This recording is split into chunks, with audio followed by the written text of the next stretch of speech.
Tapi dari segi pekoh, dalam konteks pemerintah, itu ada hak utama mereka untuk menjaga-jaga dalam persoalan penyakit berjangkit. Pertama, kata ulama, Nabi SAW dia mengakui bahawa memang wujud penyakit berjangkit. Mana kalau ada orang kata tak penyakit mana berjangkit, tak, izin Allah belaka. Memang, tapi kewujudan infection itu wujud. Baik itu dalam hadis dari Abu Hurairah, Nabi pernah beri amaran, wa firra minal majzumi kama tafirru minal asadi. Larilah kamu daripada orang yang ada penyakit kusta sebagaimana kamu lari bila nampak singa, kata Nabi. Hadis Bukhari.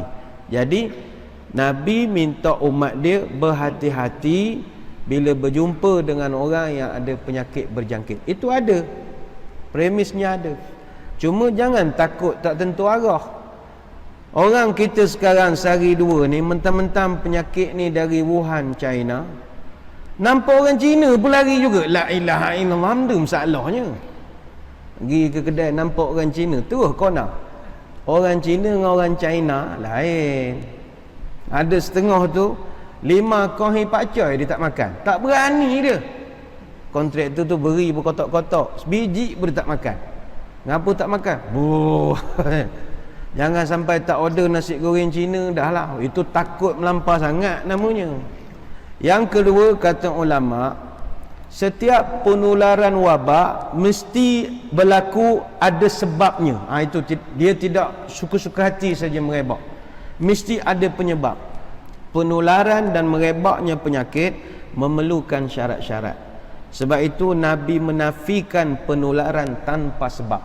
Kata Nabi, la adwa, tidak ada jangkitan tanpa sebab. Mesti ada sebab. Hadis riwayat Imam Al-Bukhari. Maka macam dalam penyakit yang sedang kita khawatiri berlaku sekarang ini, dia ada cara jangkitan dia. Ada kaedah, dia tidak mari suka-suka hati. Dia penyakit jangkit ni ada dalam melalui makan minum, ada darah, pemindahan darah, suntikan macam-macam, ada melalui hubungan jenis, macam-macam pesen lah. Kongsi buruh gigi ada tak berjangkit penyakit apa-apa? Ada, ramak tak berjumpa. Sakit gusi, mungkin berjangkit, macam-macam. Itu yang kedua. Yang ketiga, kata ulama, dalam keadaan yang diperlukan ataupun darurat, orang yang sihat boleh duduk bersama dengan orang yang sedang sakit berjangkit ini dengan dia menyerahkan dirinya kepada Allah. Sebagai contoh, sekarang ni kita ramai saudara-saudara, kawan-kawan kita yang sedang bertanggungjawab untuk nak berhadapan dengan wabak ini di barisan depan, iaitu pihak kesihatan. Kalau di hospital Sungai Buloh dan macam-macam lagi, itu tempat kuarantin, mereka memang terpaksa berhadapan dengan pesakit. Macam kita lari, macam dia orang, kalau lari siapa nak menjaga? Tapi dalam satu hadis Nabi ajar, kata Jabir bin Abdullah, anna Rasulullah akhaza biyadi majzumin fa'adkhalahu ma'ahu fil qas'ati thumma qala kul bismillahi thiqatan billah wa tawakkulan alaih. Kata Jabir bin Abdullah, Nabi pernah pegang tangan satu orang pesakit kusta. Nabi pimpin tangan dia, Nabi ajak dia makan dalam satu bekah. Kemudian kata Nabi, makanlah, sebutlah nama Allah, berpegang teguhlah dengan Allah dan serah diri kamu bulat-bulat pada dia. Hadis riwayat Tirmizi. Jadi kepada saudara-saudara kita yang sedang bertugas di barisan hadapan untuk menyantuni pesakit-pesakit, orang yang sedang di kuarantin, kita doakan mereka selamat daripada dijangkiti wabak. Pekerjaan mereka sangat mulia di sisi Allah, tapi serahkanlah diri kepada Allah bulat-bulat. Moga-moga tidak terkenalah penyakit itu. Terima kasihlah pada mereka kita ucapkan. Yang keempat, pekoh mengajarkan pengasingan pesakit berjangkit daripada orang yang sihat. Isolation. Itu ada dalam kaedah. Nabi mengajarkan dalam satu hadis, la yuridu mumridun ala musihin. Pesakit yang sedang menderita penyakit berjangkit tidak boleh datang berjumpa orang yang sedang sihat segar bugar. Hadis riwayat Imam Bukhari. Dalam hadis yang lain, kallimul majzuma wa bainaka wa bainahu qidu rumhin aw rumhaini. Bergaullah dengan pesakit kusta, tetapi jarak antara kamu dengan dia adalah jarak sebatang lembing ataupun dua batang lembing. Hadis riwayat Abu Nuaim. Jadi hadis-hadis ini menunjukkan perlunya pengasingan di antara orang yang sihat dengan orang yang kena penyakit berjangkit. Ini bukan soal kita tidak meraihkan hak kemanusiaan. Apa dia bala tak boleh keluar, tak boleh itu, tak boleh ni. Sebab awak seorang kau nak jaga ribuan orang yang lain. Dalam mazhab Maliki, Syafi'i dan juga Hambali, orang hak penyakit kusta, sebab zaman itu penyakit meskobi pun tak ada. Penyakit kusta dilarang terus bersama dengan orang sihat kalau dulu. Itu yang keempat. Yang kelima adalah isu kuarantin. Kuarantin ni kita hadkan pergerakan orang-orang yang sihat bercampur dengan orang yang sakit supaya mengelakkan mereka itu tidak berjangkit. Ada satu hadis daripada Usamah bin Zaid radhiyallahu anhu.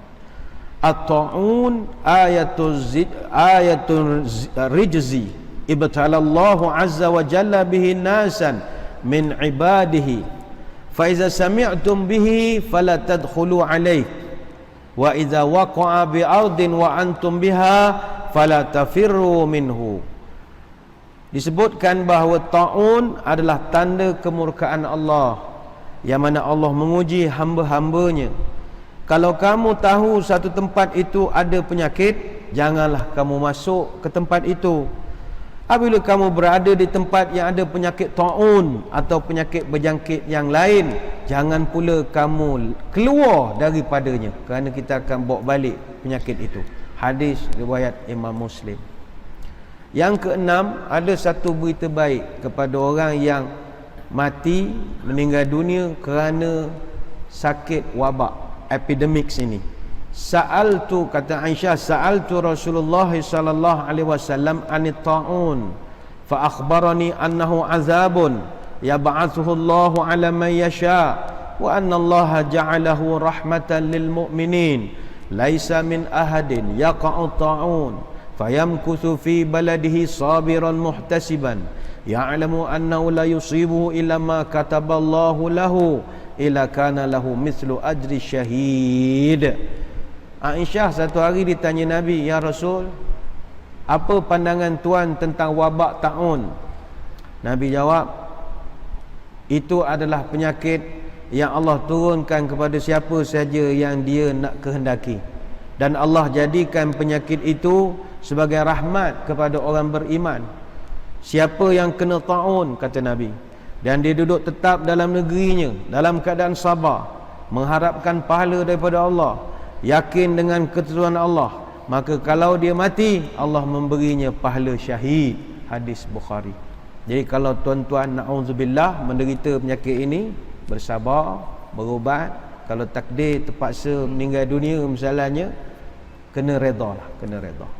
Yang ketujuh, kata ulama, Islam menggalakkan umatnya berusaha untuk mengelak daripada kena penyakit-penyakit yang sedang berjangkit sekarang. Antaranya, jangan gatal-gatal nak pergi ke tempat-tempat yang ada penyakit atau wabak tersebut. Ada satu riwayat Umar Al-Khattab radhiyallahu anhu, satu hari dia nak pergi ke Syam. Masa tu di Syam, di daerah Amwas, sedang tersebar penyakit-penyakit yang berjangkit. Dan ketika itu wabak ta'un sedang melanda. 25,000 orang meninggal dunia ketika itu. Bayangkan tentera Islam masa tu ada operasi, daripada 36,000 tentera Islam, 6,000 je yang selamat. Yang lain semua meninggal sakit ta'un. Antara yang meninggal Abu Ubaidah Al-Jarrah, Muaz bin Jabal, Syurhabil bin Hasanah, Dirar Al-Azwar, dan ramai lagi. Dan kebanyakannya dikebumikan di Al-Aghwar, di sebelah utara Jordan.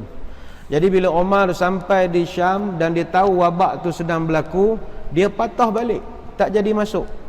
Lalu Abu Ubaidah Al-Jarrah masa tu bertanya, Afiraram min qadarillah. Umar, awak nak lari daripada takdir Allah ke? Masuk je lah, tawakal pada Allah, memang masuk. Dia cakap gitu pada Umar. Tapi Umar Al-Khattab jawab, la ghairuka qalaha ya Abu Ubaidah, na'am nafirru min qadarillah ila qadarillah. Kata Umar Al-Khattab, cakap awak ni wahai Abu Ubaidah, tak sepatutnya keluar dari mulut awak, kata dia. Awak orang cerdik, tak patut cakap begitu.